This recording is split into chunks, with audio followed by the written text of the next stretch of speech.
No, trust me, this will just be a movie review video. I won't be simping here. I promise. सड़ी के अब तो सच बोल दे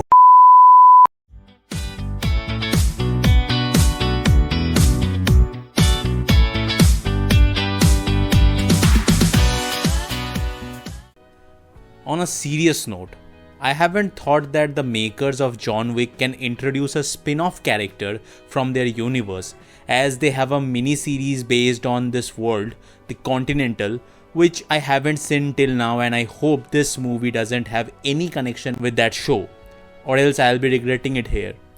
Comment down if it has any linkage with this movie. Many of you were definitely surprised like me last year when the production house dropped the teaser of Ballerina with Ana de Armas. And when they showcased Baba Yaga himself in the trailer, then I understood one thing. They are not banking this movie on a character, which was a very good decision, I think. But I have a problem with the name of this movie, what it eventually turned out to be. I'll be come to this later in this video. Eve Macaro, who's seeking vengeance for an incident that took place with her from the Chancellor, forms the basic narrative of Len Wiseman's directed, Ana de Armas and Keanu Reeves led action thriller movie from the world of John Wick, Ballerina, which hits theaters. This is Point of View, and I'll be discussing the good, the bad and the verdict in this video so you can make an informed decision about whether this movie deserves your theater visit or not.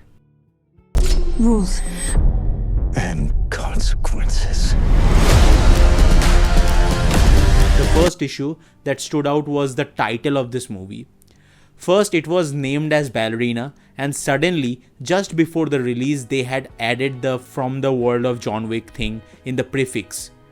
Is this desperation to tell people that this movie is situated in the John Wick universe just to sell? Maybe it did fail to generate the anticipation among the audiences. Or, on the other hand, there is a Korean movie named Ballerina, which was released in 2023 and is available on Netflix. It's possible that there were unresolved copyright issues before the release. I'm speculating about things I don't know, but to be honest, the title feels more like a description of the movie rather than an actual name, which seems like an odd choice. They could easily change it to something else. I don't know, kind of a very weird decision by the production house. This criticism was not on the movie but on the marketing, I would say. Okay, so let's jump into the good things, the music. I'm literally a fan of the jukebox that's available on the Spotify for John Wick.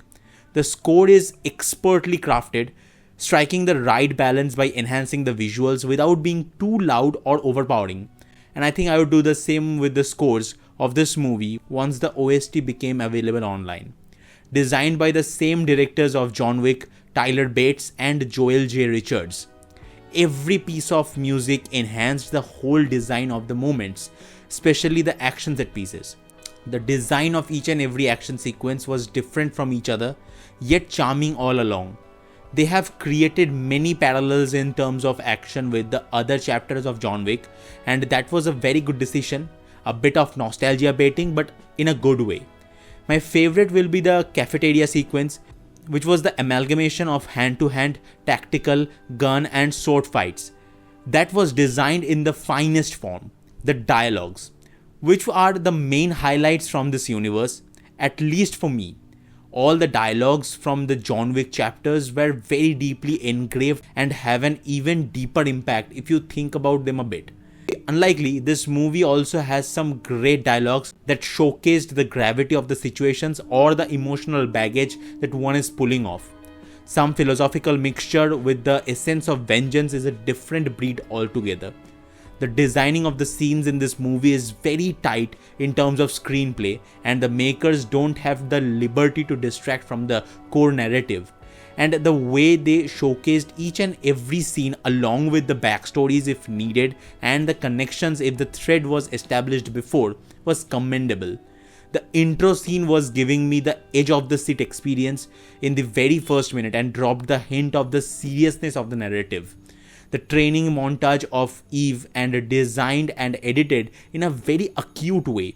And they have also built the emotional connections with the characters so well that in the end, this won't feel like a generic action movie. That was a great way to write the screenplay. Ana de Armas. This is when people called talent meets with the beauty. How this damsel pulled off being extremely lethal with the actions and vulnerable with the emotions was something to be dreamed of for many actors. The range might not be too huge whatever she has, but what the character Eve demands to be portrayed, she executed it in a goddamn perfect way. Keanu's character in this film is more of an extended cameo, but his presence serves to establish who truly controls this universe. Regardless of how much training you undergo, you can't compete our own Baba Yaga. And I think these two can unitedly take part of this universe hereafter. To be honest, this was a splendid big screen experience for me, where people may differ with the need of a strong antagonist in here, but I think this universe actually never had a strong antagonist. The will and the mindset of the protagonist always overpowered them, and so here, the overdose of the boosted scores with mass masala in almost every month. I'm tired of this thing, and I think today I understand the need for subtlety in the movies. Things don't need to be exaggerated sometimes. The simplicity in the presentation without saturating the quality is something very needed to implement in every industry. What's your opinion on this along with the movie? Let me know in the comments below. You can follow me on Instagram. The handle is PointoView9. Thank you so much for watching. See you at the point of view.